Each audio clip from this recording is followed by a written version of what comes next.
Welcome to The Fight with Teddy Atlas, presented by Dynamic Striking. I'm Ken Rideout, joined as always by the voice of all combat sports, the legend, Teddy Atlas. Teddy, how you doing?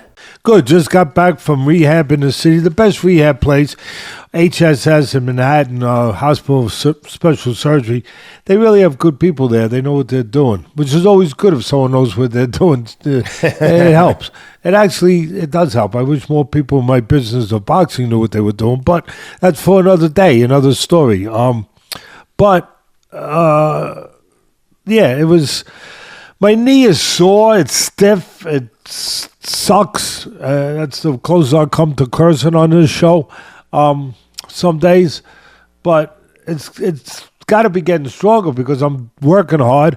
I'm doing everything that my man Jacopo, who's really good, has me doing. The weight is increasing of what I'm lifting.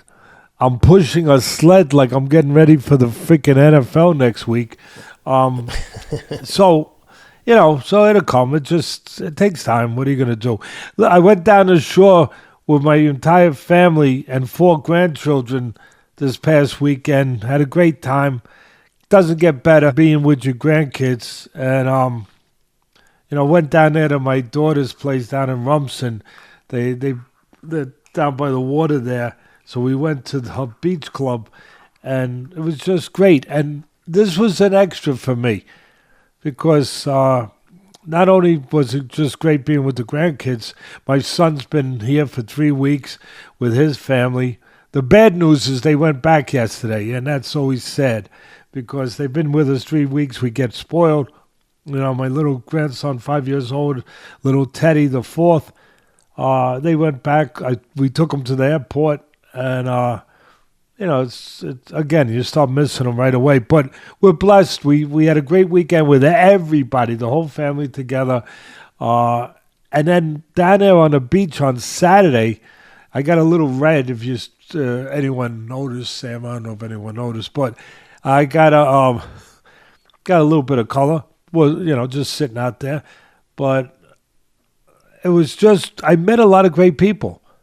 It was just great being, with the family, and we saw dolphins jumping in the water, and the grandkids get all excited about that and all that. But just good people coming up to me, and we started conversation and talking to us. Boxing fans, a lot of boxing fans out there, a lot of knowledgeable ones. You get surprised once in a while. Start talking about, Marvin Hagler and Pernell Whitaker and, all some of my favorite fighters, of course, of all time. So it was nice. It was nice meeting nice people, too, besides being with the grandkids. And then finished it off yesterday, going down to Monmouth Park, Ken, with my family, because my son-in-law's brother has some racehorses, and they were racing, and he has some with him. So that means my daughter has some with them, right? And we watched the race. One came in second, one came in fourth. So, not bad, not the worst. They're room for improvement, but it was... it was fun. It was nice. I think I'd rather train horses, I was thinking, because they don't talk back. And I don't know. I was just thinking that, Sam, when I was there, went through my mind, it might be nice to change, to change a little bit here and start training horses. But anyway, we had a good time. We had a great couple of days. And now we're going to get to the fights. And I want to do, before you read them off, which fights we're going to go over, because you did have a bunch of fights all over the place over the weekend, and then we got a real good UFC card coming up this weekend. We'll give a preview of that for all the great UFC fans, MMA fans out there. I wanted to give a little treat to my British brothers and sisters out there. I know you like treats. I mean, besides the crumpets. So I want to make sure I didn't forget you, all right? So there was a fight over the weekend a rematch between Brad Pauls and Nathan Heaney. Heaney was undefeated going into this because he had won the first contest with Pauls, and it was a really good fight, and an upset because Pauls knocked out Heaney in the rematch, and Heaney was the number, I believe it was the number 5 WBA and number 4 or number 5 also in the WBO. So Heaney had won the first one. Heaney won the first 3 rounds on the outside, using his reach and his height, Ken, for the most part, and just keeping distance. And then in the 4th round, it started going bad for Heaney. Pauls dropped him with a right hand, and it really set up the rest of the night because it was back and forth. It was a terrific fight, but it was really controlled for the most part. The punishment was done by Pauls. He hurt him several times in a fight, body and head, and every time he got close, Pauls had the upper hand. When he got inside that bit of reach and jab of Heaney, he was able to do damage. And really what opened the floodgates, and this is going to sound funny, but I want this to be a learning lesson for the young fighters out there, and even for the fans, where as great a weapon as the jab is, it's the most dangerous weapon in your arsenal if you don't know how to use it, at what distance and what time to throw it. It can be the most dangerous punch. I was in a fight with Madison Square Garden with a fighter years ago, and I actually told him at a certain point, do not throw any more jabs. Now, what trainer in his right mind, worth his salt, would tell a fighter not to use the most important punch for the most part in boxing? Because he was throwing it from the wrong distance and he was getting timed every time he threw it with right hands. That's why. And that's exactly what was going on with Heaney. He was throwing, obviously nobody told him in the corner, or maybe they didn't, he didn't listen, but really it has to be taught in the gym, where you can't throw that left jab or right jab, depending if you're southpaw, in this case orthodox. You can't throw that left jab from the wrong distance because you open the floodgates for right hand counters. It's that simple. And that's exactly what Heaney did in the 4th round. He threw the jab slow. He threw it from too close. He got hit with a right hand. He got dropped. The floodgates were open. For the rest of the night, every time he threw a jab, he got hurt with the right hand. He got hurt with right hands throughout the fight. In the 11th round, a lot of heart by Heaney. Both guys, good fight, back and forth. But most of the damage done, as I said, by Pauls. And then in the 11th round, Pauls drops him again, hurts him with the right hand, doesn't drop him. He hurts him badly throughout the round, leaves him hurt at the end of the round, and then Pauls finishes the job in the 12th. He does what his corner tells him, get on him, get him out of there. He jumped on him, and he finished him early in the 12th round. He dropped him and finished him. And the referee could have stopped it a little earlier before he dropped him. But anyway, I just want to make sure my Brits out there got a little report on that fight and know that we didn't ignore them and we didn't miss them. We picked it up. Thanks to my son. I got to be honest. Again, full disclosure. Thanks to my son. Let me know. So let's go. Let's go with the rest of them. All right, H2O Sylve, 20-year-old prospect, undefeated, gets in with a veteran Lucas Baddy, winning every second of every round and going into the 6th round. And in the 6th round, gets caught with one of the most devastating combinations of the year.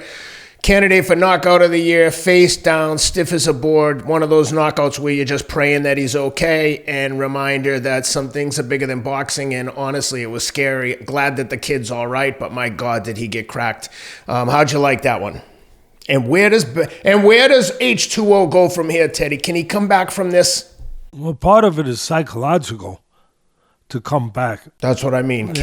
That's so vicious. I mean, he's with his father, so they're going to have to really do a job to psychologically. This is where you do need one of those comeback fights, one of those confidence builders. That's where the name got born, confidence builder, for cases like this. So he need that. He's got to correct. Here's the answer. Psychologically, he's got to get through it. He's got to get able to get over that. And technically, he's got to correct something. As good as he looked, I made a note to myself early in the fight, even though he was winning, and it looked like he was going to, even stop Baddy. To be honest, he looked great. I mean, fast, sharp, counterpuncher, really good counterpuncher, really good. Quick hands, everything. I mean, he looked pretty doing it. But he's very young. 20 years old is super young for this level of fighting. I made a note to myself, even with all the domination on his side, he stands too straight up. Just stands too straight up. And but he wasn't paying a price for it. But he was. And I also made a note to myself that Baddy is so tough, and he trusts his trainer so much because he was taking a beating. And I listened in a corner, and his trainer said, "Hey, this is what it is. You signed up for this. This is the business. This is it. You got to bite down. You got to get going. You got to do." And I was like, I'll be honest. Again, full disclosure, I thought it was a little false bravado on his side, like easy for him to say, not the other. You know what I mean, Ken? Yeah, I wonder if the trainer knew the kid's personality and knew that, some guys respond to that kind of provocation, and other guys, cower and go into a shell and get angry. And, we saw the complete difference with the Shakur fight with his grandfather telling him what to do, and Shakur telling him, basically, cut the shit. You don't even know what you're talking about. I'm doing this, talking back to the trainer, which seemed out of pocket to me. So anyway, I just think that has a lot to say about the trainer and knowing the fighter. No, listen, the trainer deserves high mark because he did a great job. I was thinking, again, I don't want to, I want to always be honest and don't say, oh, I knew this, I knew that. No, I didn't know because I thought, hey, maybe you should have taught him this. Maybe you should have taught him that. Maybe you should have made it where, he would have been a little bit more elusive and less vulnerable to some of these counter punches that are coming his way. Maybe you should have feinted a little more and drew some of the counters out, kept Sylve off balance. I was being, in my mind, critical. And then I saw that this fighter he understood the fighter like you touched. And this fighter completely believed him, completely trusted him. He is 17-0 now, 15 knockouts. He was undefeated. I think that's what he was going in. I don't know. Is he 18-0 now? But I know he was undefeated going in. And there was a reason why he was undefeated. He was pretty good. And he's a good puncher. And he's solid. And he's resolute. He's got a resolve. He's got a solid resolve and a great chin, but a solid resolve. So the trainer did know what he was dealing with. He was dealing with a tough guy, and he could be talked to that way. He wouldn't wilt. He wouldn't, and he would understand what he was saying. He would react to it, and he did. Damn it! And I tell you, I'm repeating it, but it's worth repeating. His resolve, his resiliency showed as toughness, and also he was able to think through all of this beating because he was taking a beating every round, and he did something that I made a note to myself where he's got to start using timing. He ain't gonna outspeed this guy. He's got to time this guy, and sure enough, timing negates speed. Timing, I've said it. I've said it since I was broadcasting for my whole life and training fighters, going way back 50 years now, all in that area. Timing beats speed. And he timed Sylve. What was that, the 6th round? After taking a beating, he timed him with a right hand. He timed Sylve. He was starting to throw the jab. Bang. He hurt him with the right hand. And then Sylve went to throw the uppercut, the right uppercut. And he dropped his hand to do it. And as he did it, he got hit with another right hand because Baddy doubled it up. He hit him another right hand. He reloaded. He reloaded, put it right back in chamber. You don't see that often. He reloaded with the same hand, threw it again, hit him with the right hand, and then the left hook was out cold. Out cold. But timing, resiliency, toughness, belief in your coach, not giving in. It was amazing that he didn't physically crack. He didn't mentally crack. That's why he won this fight. Boy, did he earn it. Boy, did he earn it. He does have to improve technically in certain areas because he was getting hit a lot. But he's got a lot to build on. He's got a lot to build on because those things I just pointed out, those are things that they, for the most part, they're already developed in there or they're not. The other things you can work on, the technical things. Those things, toughness, resilience, no, they got to be there. That's character. That has to be formed already. And he has that. As far as Sylve, to finish up on it, I was ready to come on this air and say, hey, watch this guy as one of the prospects out there of the year. One of the prospects to watch him. Watch him. The only thing I didn't like was he stood straight up, like I said. But now we got to watch him because he did look terrific up to that point. Now we got to watch him to see how he handles it and if he can come back. And if he can handle it, he can be a champion, this kid. He's got to correct those things. But if he can handle and come back from that, I would just tell him if he's listening, there have been fighters that have come back from. There have been fighters you didn't hear from no more. It's your choice. Which one are you going to be? One of the ones that come back from it, goes on to be a champion? You showed enough talent where I think, for what it's worth, you can be. Huh? What are you going to do? What are you going to do? I'm going to bet on you and your father. All right? Anyway, let's go on to the next one. It was, again, Ken, you said it right. Knockout of the year right now, and also comeback of the year, both. You don't get it in one usually because he was so far behind. Comeback of the year, KO of the year, all packaged in one. Yep. He moves to 17-0, by the way. I think you asked him what was his record going into. He's 16-0 going in.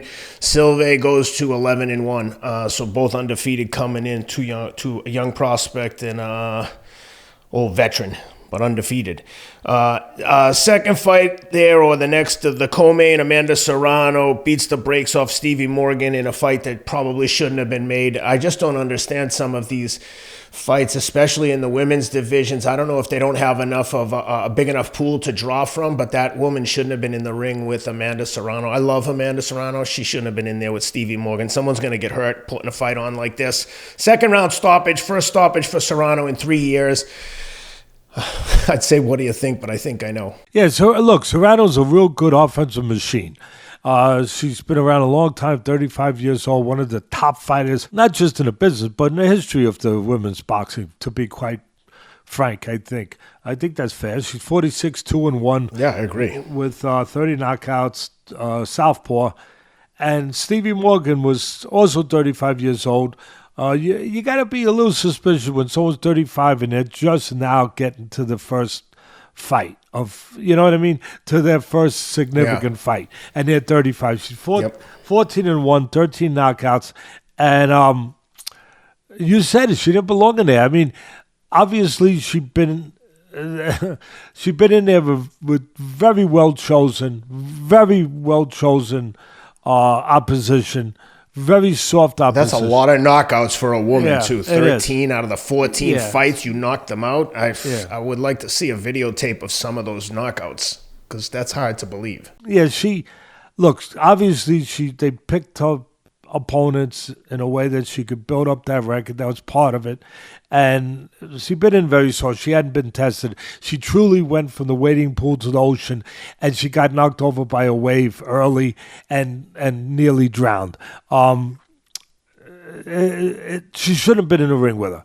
She showed it, not just sometimes you get knocked down in the first round doesn't mean you shouldn't be in the ring. You got caught. But this, you could see it, her mechanics, how stiff she was, how raw she was, she looked like she was just learning.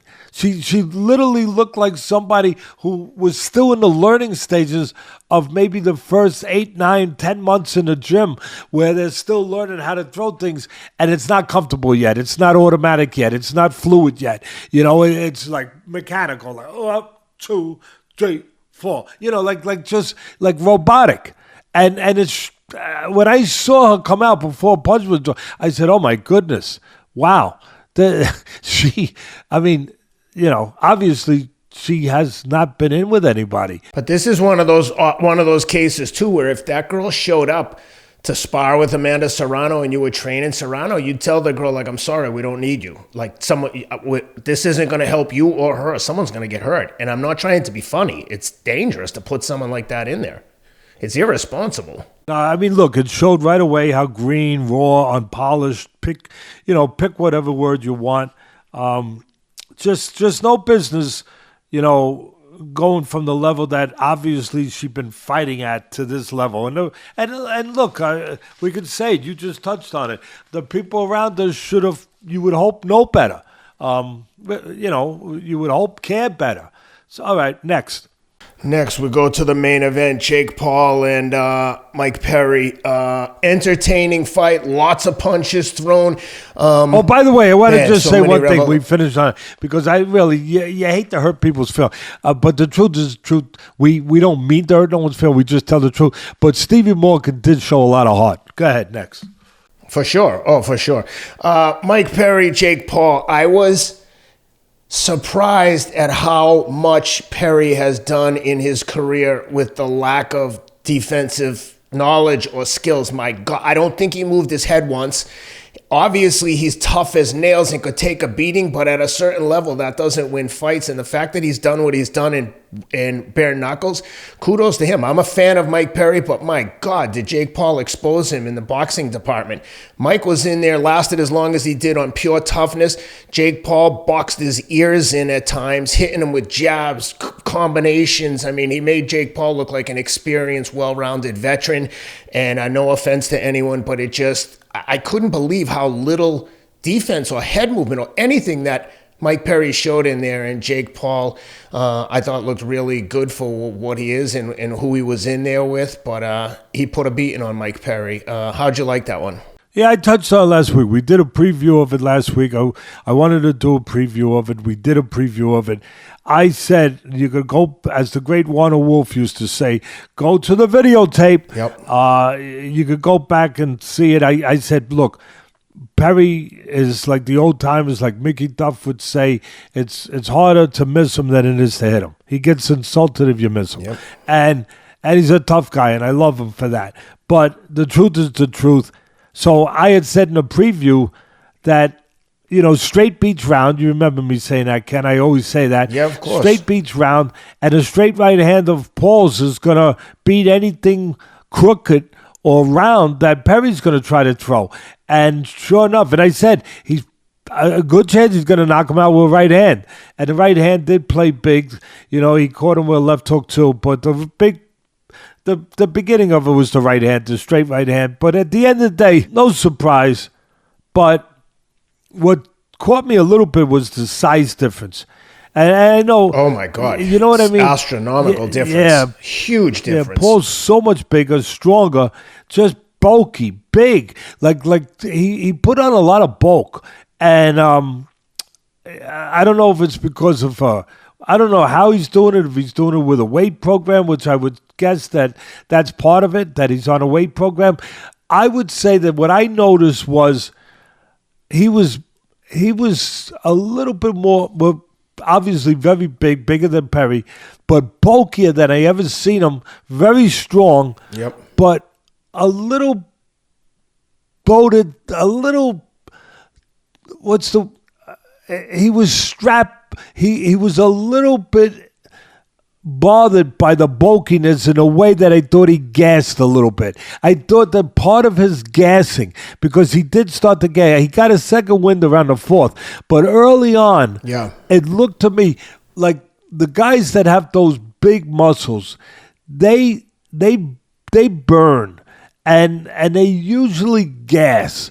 And it looked like he fell into that category, like a guy who was a little muscle bound, and he started to gas, and at the end of the day, he caught himself back together. The fourth, it didn't matter because he could hit Perry with anything. Perry very game, give him credit for that, but I didn't see. I've been giving credit to Paul for respecting the sport, which I still do, and learning it. Going out there 4 years now, it's been whatever it's been a little while already, where he's learning the basic. He's he's still he's still in progress. He's a work in progress. He's still learning. He's respected the sport enough to go out there, get a trainer, learn it. I didn't think he should get 100 trainers. One would have been enough, maybe two. But it just seems like he's going through a lot of trainers, like I go through socks. And it seems like every time I see him, he's got a new trainer in the corner. I don't know what the story is with that, but maybe he wants to learn as much as he can from different people. That's possible, whatever.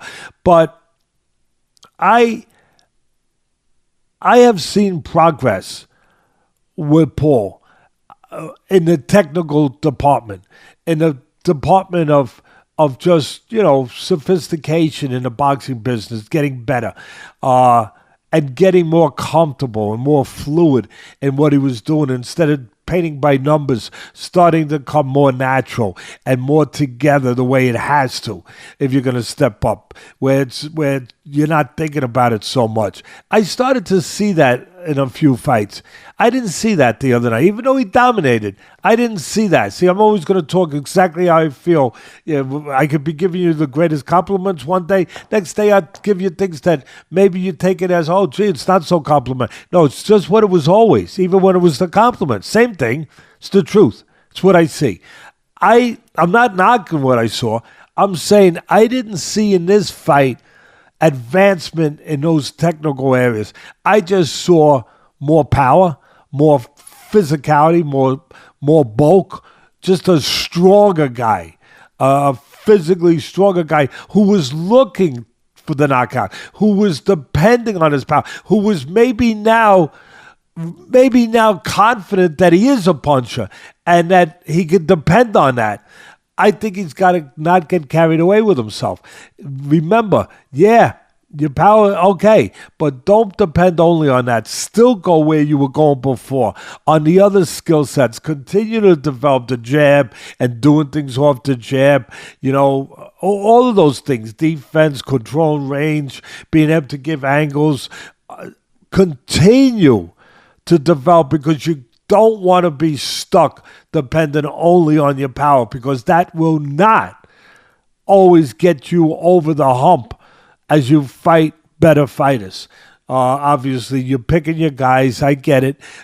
People say, oh, Teddy, you shouldn't even give him credit. He's bigger than everyone, and he's younger than Hey, look, he built himself a hell of a franchise here. He was smart. He had the guts to do it. He had the vision to do it. He's built it. He built it. You didn't build it. So he has the privilege, the ability, the advantage to be able to pick his opponents because he's the one who built this thing and he's the one bringing the money. Just like Canelo. I know it's in some ways it's oranges and apples, but, Canelo, top fighter, but he can pick smaller guys, he can pick older guys because he brings the money. All right, he brings the pay-per-view numbers. So in that way, Paul is similar. He gets the privilege of doing that. I thought the one thing that I saw was just really that he didn't get more fluid, he didn't get more sophisticated, he just got stronger. And in this fight, maybe that's all he needed, or he thought he needed. At the end of the day, the only thing I'll tag it with is I saw something that really is wrong with the sport. The WBA, and again, I've given nothing but credit to Paul. Go out there, keep doing what you're doing. You're giving inspiration to a lot of people that people say, oh, you can't do this. Yeah, you can. You put your mind to it, you work hard. Yeah, who says you can't do something different? So keep doing it. But I didn't like what I saw from the WBA freaking president. And, all these organizations will come up. I've been saying this for 40 years on the air, and I was one of the first ones to say it. I said it to my detriment where I got in trouble. I called out fights that were basically fixed with the judges, fixing the fights. And what did it do for me? It made sure that I'm not calling fights at ESPN no more. And that's okay. I'll keep doing it if I think it's for the betterment of the sport. But Mendoza, the WBA head of the WBA, come on, tell me this ain't true. He put out a statement where he said that he would be for, where the hell is it? He would be for a fight for the title, for a title. What title? What title?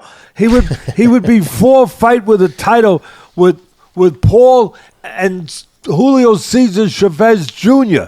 I mean, are you it's things like that damage the integrity of this great sport, that damage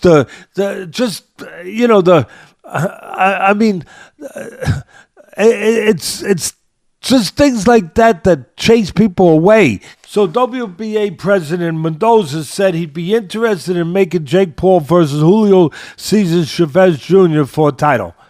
And I immediately, what title? Chavez hasn't fought in 2.5 years, right? He's No, he fought. He beat Uriah Hall. Oh, he beat him. Okay. Uriah Hall's... He was on the undercard. Uriah Hall's 40, right? 39, 40 years old, I believe, right? Yeah. Okay. And Uriah Hall was 1-0 as a pro boxer, right? Am I correct? I think so. I'm checking the stats, I thought the fight close was enough. coming up. I thought the fight was coming up this weekend. You sure it happened already? I thought it was coming up this week. 100%. He won a lackluster decision over... I watched the fight. It was so boring. I was like... honestly, I was falling asleep during the fight. It was terrible. Yeah. Well, Uriah Hall, God love him, but he's 39 years old. He's got one fight in boxing. I like him a lot, Teddy, but the fight was terrible. I mean, there was nothing entertaining about it. So Chavez also... Before that, he hadn't fought in 2.5 years, where he had lost to Anderson, the MMA legend, one of the greatest MMA fighters of all time, Anderson Silva, who's now 49 years old. So I guess at the time... Who lost to Jake Paul and got a draw against Chael Sonnen recently. I mean, it's... No, look, Silva's 49 years old, okay? And he was a great MMA fighter, right? He's had a couple of boxing matches. The best. And I thought he was the greatest. 47 years old, he fought Chavez, and he beat Chavez. So, again, you want to destroy the legitimacy of the sport? I mean, so when you're telling people, when you do that in the toughest sport besides MMA in the world, really, and should be the most legitimate sport in the world, you're telling people and you're showing people that you can basically buy a title. You put some money behind it, and then you create a belt with the blessing of these corrupt alphabet organizations, such as the WBA, which when I was calling the fights on ESPN, I said the call letters aren't World Boxing Association. It's We Be Asking. That's what, Sam, in case you didn't know, it's not WBA. It's We Be Asking. I mean, so they go and they're going to make... I mean, to even mention it is really... It's ludicrous. Well, it should be ludicrous, but in this sport, nothing's freaking ludicrous. You know what? Damn it. Anyway, I'm sorry I even have to mention that. But when I saw it, it was just... give me a... All right. Anyway, next. Next up, let's quickly touch Alexis Rocha gets a unanimous decision over Santiago Dominguez. I know you wanted to touch on that one. How'd you like that fight? Yeah, I liked it. You know why? I love guys to come back. He was in a crossroads position because Rocha, southpaw, 24-2, 16 knockouts. He was knocked out 2 fights ago. Good boxer, good fighter. but he was knocked out. And this was a crossroads fight. He's fighting a guy 27-0, 20 knockouts, Santiago Dominguez. And, you know, Dominguez is the favorite. Rocha, I mean, he's really fighting for his life here. He's fighting for his professional life. His career been knocked out 2 fights ago. You know, where's he going? He's got to win this fight against an undefeated kid who's very aggressive, very strong, and he went out there and got it done. I loved it. I loved it. He outboxed the one-dimensional Santiago Dominguez. Dominguez, if you're going to be an aggressive guy, and we got a few of them out there, and I love all of them, but you got to also mix in some technique. You got to mix in, not just technique, but you got to mix in some science. You got to mix in more than just one-dimensional coming forward, for the most part. For the most part. You might get away with that for a while, but you'll run into a guy where it'll come up short. And he ran into a guy in Rocha who counterpunched, who got off first in spot. He counterpunched. He used his one-dimensional aggression against him to catch him coming, to time him coming, to know he was coming. Dominguez, again, you got to be more than just a guy coming in throwing punches. He was coming in. He was game. He was trying to go to the body, trying to trap Rocha. Rocha kept range, kept distance enough throughout the fight to keep him off balance. All the clean scoring, for the most part, was done by Rocha, where he didn't throw as much. Dominguez threw more punches because that's his style. That's his thing. But Rocha landed the punches that counted. The cleaner, more effective, more educated, better placed punches. Dominguez was just throwing. Rocha was placing. Big difference. Big difference. And again, there's a few aggressive guys right now that we love that are out there.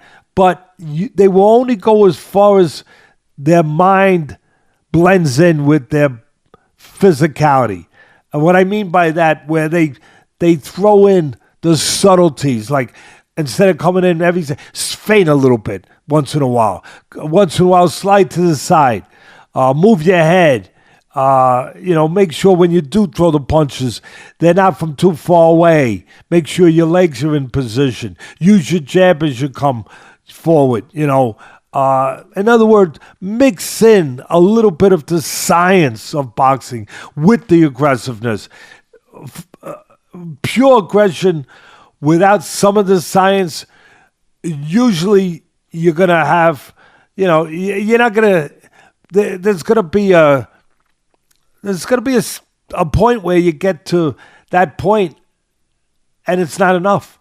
And at 27-0, Dominguez ran into that point with a guy coming off being knocked out 2 fights ago. A guy who had the talent, the ability to do it, and he did it. This fight was about redemption for Rocha. Getting back to that winning track, getting back to that dream of being a champion. He really handled it so well all night long. There wasn't a round that he faltered at all. He didn't allow Dominguez to dominate him physically or do what Dominguez also wanted to do, was break his spirit, break his will. I think one of the problems was, besides Dominguez being one-dimensional, which is the main problem, I thought that he probably went in knowing that Rocha got knocked out 2 fights ago, that he was just going to knock him out, that he was going to dominate him, he was going to break his will, impose his will on him. And he didn't have, that was his fight plan, just to put pressure on until the guy caved. The problem was the guy didn't cave. So he needed something else, and he didn't have something else at the end of the day. I don't think Dominguez was ready for Rocha to be what he was. And Rocha was ready. Rocha was ready mentally, technically, physically, to know exactly what he had to handle, exactly what he needed to do all night long. Good job. Good job. I like to see Dominguez get a little better in certain areas and then see him again. I really would, because his style is a style that obviously is fun to watch. All right, quickly, you told everyone to keep an eye out for Junto Nakatani, and he delivered big time with a first-round stoppage via body shot on Vincent Astrolabio, maintaining his perch on top of the bantamweight division, setting up a potential interesting showdown with countryman Naoya Inoue, who's one division higher but has been a bantamweight champion, unified bantamweight champion, and man, Nakatani looks good. We didn't get to see too much of him, but God, he got the job done. That's what you want to see from a champion. Get in there and get him out of there. Do what you got to do. What'd you think of the fight, and what do you think happens with Nakatani and Inoue? Well, it's only 4-pound difference, even though you say another division. These divisions are ridiculous how close they are, these half divisions, junior divisions. I mean, you know, Nakatani fights at 122. Super bantam. Nakatani is at 118. Oh, 118. I'm Inoue's sorry. at I got it mixed up. Yeah. Inoue's at 122. So Inoue fights at super bantam, right? That's right. At super bantam or junior feather. Either way, whatever you want to call it. That's right. And Astrolabio fights, not Astrolabio, Nakatani fights at bantam. That's right. I'm sorry. That's right. Nakatani fights at bantam, and Inoue fights at super bantam, or as I was saying, I like super better than junior. Yeah, because it sounds stronger. I get it. Super. For sure. Anything super sounds super. So, junior diminishes him. Like, maybe junior to lightweight, but not junior compared to bantamweight. No, you're right. So that's what promoters like to call it, because it makes their product look stronger. So obviously they'd rather use the super part to it. But at the end of the day, it's only 4-pound difference. Nakatani 118. Now Inoue, who's already moved up 4 weight class, 4 or 5, I don't even know. Exactly. He's already moved up. He might not even be cutting to get to 22. He could probably make 118 just by skipping a meal. Yeah, I mean, he's moved up so many. But you would think that Nakatani would have to move up. I don't think Inoue is going to come down to him. Yeah. The monster ain't coming down to nobody. You got to go to the monster. So he's earned it. How about Japan having potentially 2 of the top 5 pound-for-pound fighters? Arguably, you could put either one of them in that top 5, if not number 1, certainly for Inoue. Yeah, and again, Nakatani, you know, he's 28-0, 21 knockouts. He, bantamweight champ, go up 4 pounds for, you know, to get to Inoue. And look, 4 pounds could be significant sometimes with these small guys. But not in this case, because I'll tell you why. Nakatani's got the frame. He's very tall. He's got the frame, the skeleton to go into it, to grow into it. And I'll tell you another reason. I touched on it already. Inoue has already moved up 4 or 5 weight classes. So, you know, it's not like he's a naturally bigger guy. He's a guy who's moved up to those weight classes, but he's started smaller. He started smaller than Nakatani, to be honest with you. So it's not like Nakatani's going to be giving up size or advantage in the weight department. And it would be a very contrasting style and very interesting. The countrymen, 2 world champions. Inoue is pound for pound in the top, you know, depending on what you like. He's either number 1, number 2, number 3. Because for me, I got them all like the same. I got Usyk after what he did. I got Crawford. I got Inoue. I got those 3 all like number 1. They're all in the same category. And I have Tank Davis just right outside of that. So at the end of the day, that would be a really interesting fight. Not only because of their records and their accomplishments, especially Inoue's, but because of the different styles. Now, if you're going to beat Inoue, you probably have a better chance of doing it on the outside than the inside. He's a real good puncher. He's a short puncher. I mean, he's great in so many ways. Nakatani is longer. He is taller. He is disciplined. He does know how to fight tall. He shows that. He can stay on the outside. He doesn't get, you know, tricked into giving up his height. He doesn't get talked into giving up his height. He can stay with his physical assets as an advantage. He's a southpaw. It would be interesting. Could he goad in a way into having to come in and take chances to try to get close enough to go to the body, the long body. In a way, he's a great body puncher. Would Nakatani get him to bite, so to speak, to come in and risk getting into his body and be able to counter and catch him on the way in? Would he be able to keep him at the end of his jab? Would he be able to do it all night long? It would be a hell of a fight to watch. I would love to watch it. Anyway, to cap off what he did to get to this conversation that we're having, Astrolabio is now 19-5. He's been knocked out twice now, 14 KOs. Last time that Astrolabio was knocked out was all the way back in 2018 by Yuki Strong Kobayashi, who at that time was just 13-7. So, he was vulnerable. One thing I'll tell you that you didn't get to see, Astrolabio's a good puncher. He has been a guy that's been in there with good fighters, but he never got a chance to get out of the driveway. Forget the driveway. He never got out of the garage. First round, Nakatani controls the distance, does what he does with his legs and his jab, southpaw position. He knows how to fight tall. He keeps him on the outside. The beginning, he was just pushing the jab, pawing with it, like trying to measure him, trying to, maybe try to get Astrolabio to kind of do like fishing, when you have a lure, Ken, and you try to lure the fish into jumping on the hook. It looked like he was trying to get him to jump on the hook, pushing the jab out, control range, trying to get him to come in, but Astrolabio didn't bite. And you know what? It hurt him in the end. I'll tell you why. Not that he should have ran into a punch. That wouldn't help him either. I get it. But by standing on the outside, he gave Nakatani what turned out to be exactly the range that he needed to get full extension on his jab and then that straight left hand to the body. And there was a small opening there, very small. I would say it was about 4 inches. About 4 inches the opening was, just above his belt line to where his elbows were. And he got that left hand in perfectly, just below the solar plexus, just below, right in the stomach area. And he got it in perfect. And it was strange because it was a little delay. And then Astrolabio went down, and the referee wasn't counting.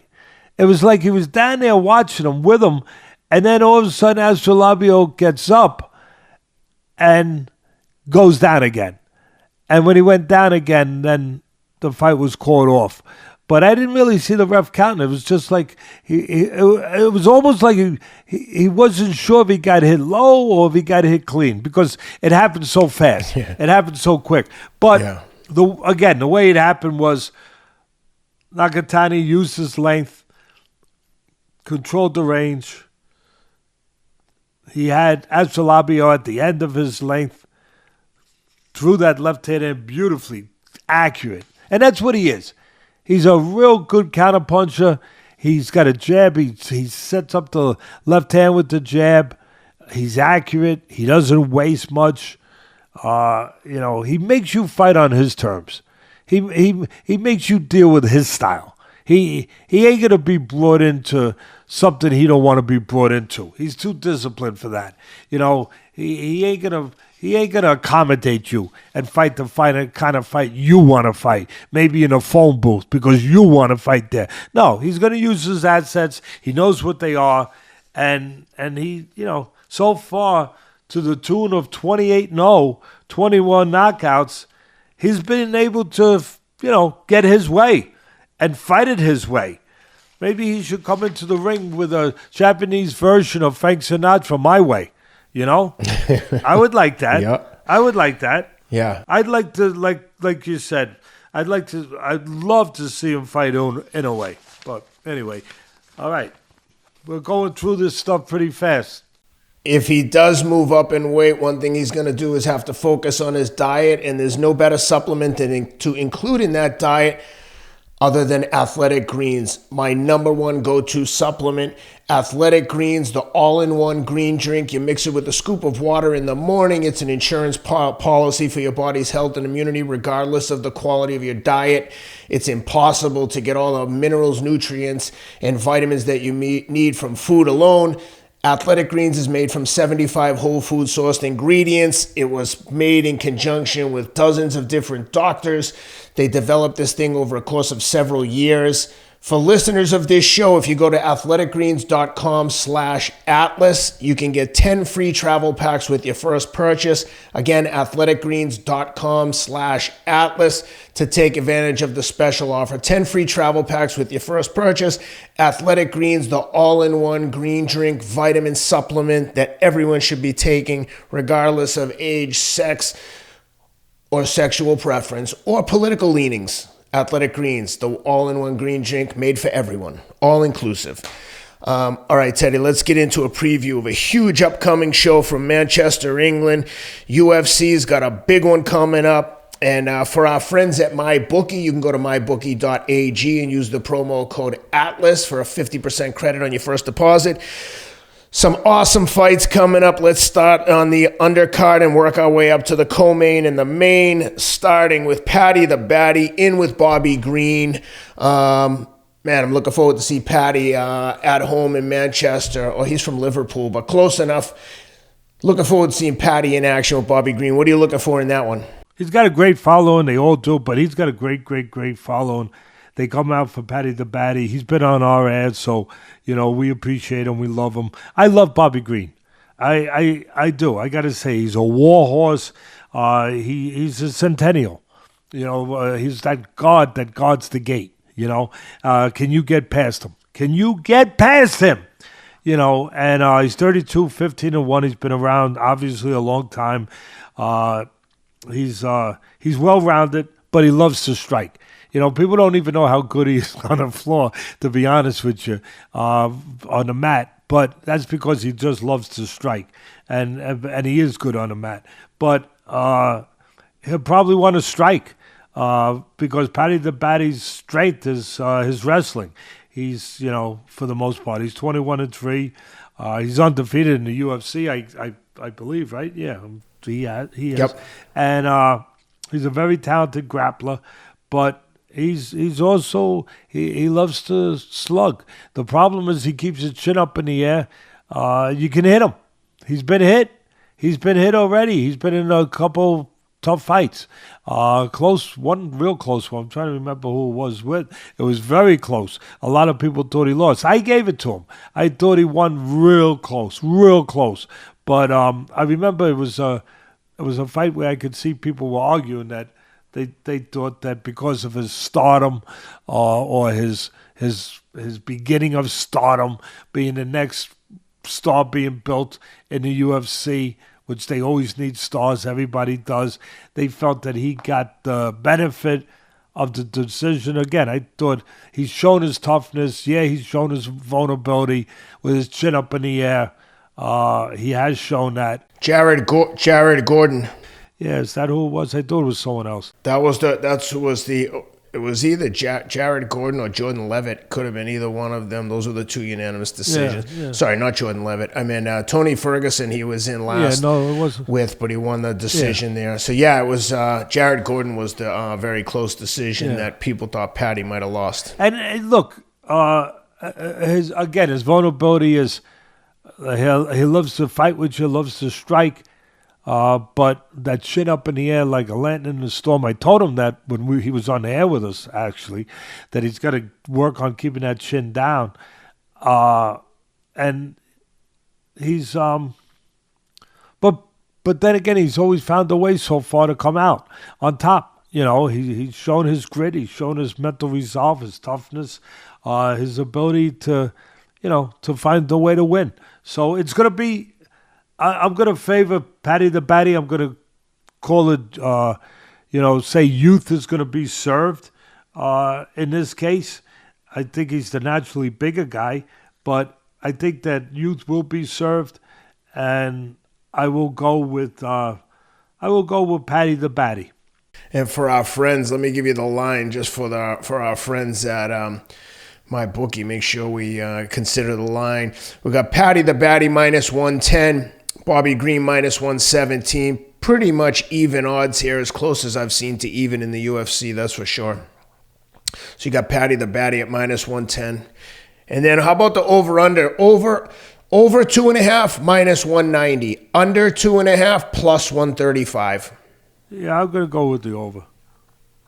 Yeah, I agree. I'm going to go with the over. All right, let's move on to Tom Aspinall in with Curtis Blaydes. Tom Aspinall minus 380, Curtis Blaydes plus 275. Yeah, look, heavyweights, you never know what's going to happen with heavyweights, right? This is a rematch. Rematch. Yeah, it's a rematch because even though technically Blaydes won the fight, of course, but it was the first round, and it really never got to be a fight because Aspinall blew his knee out. Right, so he blew out his knee. He's come back from the knee surgery and everything in rehab. So technically, it was a win for Blaydes. Oh, they I said that. Him the KO since Aspinall. Yeah. Sorry. Yeah, no. Blaydes technically won the fight. No, he won. It never became a fight, but somebody That's gets right. hurt, they can't continue. It goes down as a loss. It's that simple. So That's right. Aspinall is 14-3. He's 30 years old. Curtis Blaydes is 18-4. Won no contest. I believe Aspinall holds the interim title right now in the heavyweights, right? Am I correct? Correct. With that? Yeah. That's right. Yep. And they would love to see him move towards John Jones in a fight with John Jones, obviously. Exactly. Or you never know. You never know. There's another guy now putting his head out there. Yep. A guy named Pereira. To see Pereira move up from light heavyweight and, where he's just dominated to heavyweight and take on Aspinall. Yeah, Pereira's challenging everyone. He FaceTimed Jake Paul in the ring 2 seconds after he beat Mike Perry to say he'll box him next. I would watch that one. I would pay to watch that. I would too. That would be one I would really pay to watch. But anyway, Aspinall, he's well-rounded, standing and on the mat. He likes to stand. Both these guys like to stand for the most part. Aspinall, I think he has the advantage standing, quite frankly, the better striker. He's pretty mobile on his legs. He's got good power in his right hand. He knows how to box for the most part in the realm of UFC. And I think that you'll see a standing fight probably for the most part, even though, as I say, both guys are, they know obviously not handle themselves on the mat. Curtis Blaydes, even more so. He's a terrific grappler. He would have the edge on the mat, I would believe.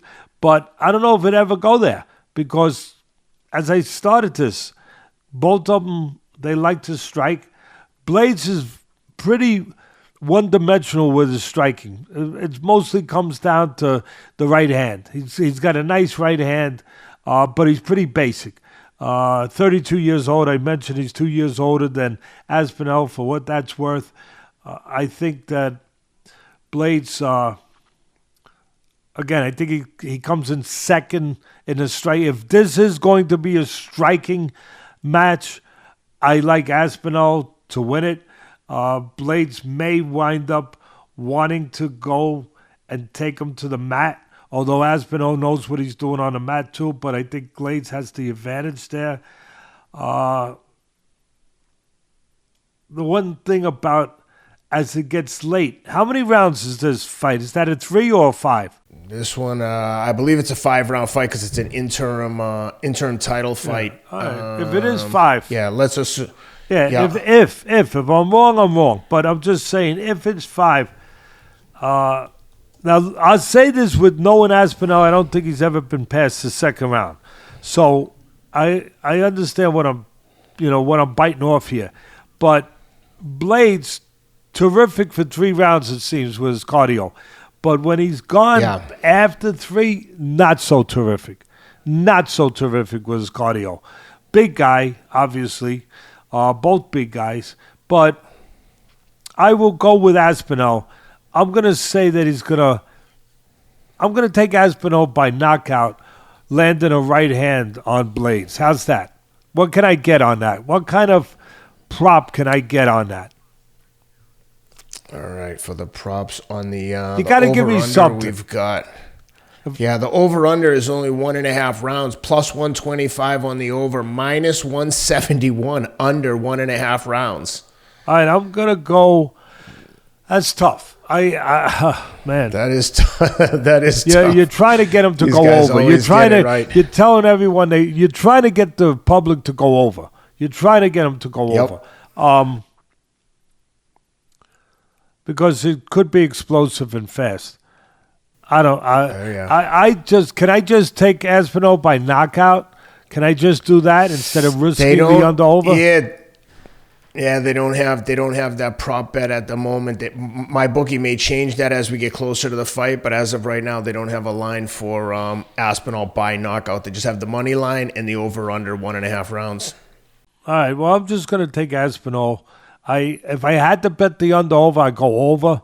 I would go over, but I'm gonna say for the record, I'm taking Aspinall to win, and I believe he'll win by knockout. And I'll go a step further and say he'll win by right hand knockout. How's that? That's pretty specific. I'm trying to find if anyone else is offering that line. I don't see it anywhere, but we'll keep an eye out as we get closer. All right, main event. We got Leon Edwards versus Belal Muhammad. Belal Muhammad is 14-1 with 1 no contest in his last 15 fights. The one loss was a decision loss. Prior to that, he was knocked out by Vincent Luque, but that was hell of a long time ago. Belal Muhammad's on a hot one, but my God, Leon Edwards seems to get better every time out. Obviously, he was getting beaten pretty good against Kamaru Usman and came back with the kick heard around the world. Odds on this one, minus 234 on Leon Edwards, plus 180 on Belal Muhammad, over under 4.5 rounds, minus 212 on the over, plus 150 under 4.5 rounds. People like this one to go, the bookies like this one to go the distance, and Belal Muhammad's had a lot of fights go to decision. Who do you like and why? Well, I love Leon Edwards. I like Muhammad too. I like him a lot. He's earned this spot. But I love Leon Edwards because he's been on our air, and I love his personality. I love his demeanor, his how humble he is, what a gentleman he is, how he conducts himself in and out of the octagon. He behaves like a champion in every way that you would ask a man to behave and act and expect him to be as a champion, to carry that mantle with the dignity and the way that he does. But I think he's got 8 straight wins. Am I correct? We're talking about Belal on his winning ways, but I thought Leon had about 8 straight wins. 12 wins in a row with the 1 no contest mixed in with Belal Muhammad. Prior to that, he lost a decision to Kamaru Usman, and prior to that, the Claudio Silva, a split decision loss. But never been stopped. Man, he's had an impressive run. Yeah, he's 23-3, and Muhammad is 23-3. 23-3. I think they're both 23-3 altogether, with 1 no. Leon 22-3, Belal 23-3. And 1 no contest. Close. Yeah, and look, correct. The 1 no contest this is a rematch.